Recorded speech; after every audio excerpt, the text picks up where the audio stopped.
तौता के तो शेख खासे मौसम गर्मा की तातीलात के बाद स्कूल असर-ए-नौ खुल चुके हैं और कहीं पर रेनोवेशन का काम जारी है, कहीं पर इज़ाफ़ी तामीरात की ज़रूरत है।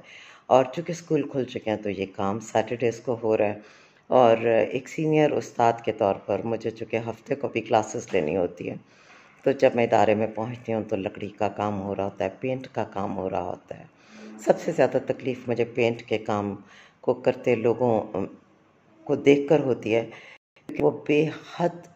खौफ़नाक स्मेल होती है, जो सीधी लगता है आपकी साँस की नालियों से फेफड़ों में जा रही है। और हमारे मुल्क में तो चूँकि जो आजिर है, मज़दूर को हमेशा ₹10 के काम के बदले में ₹1 का मुआवज़ा देने का आदी है और सारा नफ़ा अपने अकाउंट्स में भरने का आदी है।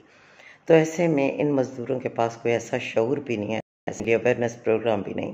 कि ये अपने हाथों को, अपने नाक को ढाँपें ताकि ये इस खौफ़नाक केमिकल की स्मेल से महफूज़ रहें, क्योंकि जब अल्लाह ना करे इन्हें कोई बीमारी घेरेगी, इनके फेफड़े ख़राब हो जाएंगे या इन्हें कोई टीबी या दूसरा कोई मसला होगा, तो जो इनके मालिकान हैं उन्होंने इन्हें डंप कर देना है और उन्हें इसकी कोई परवाह नहीं होनी कि ये अर्ली एज में बीमार पड़ गए, मर गए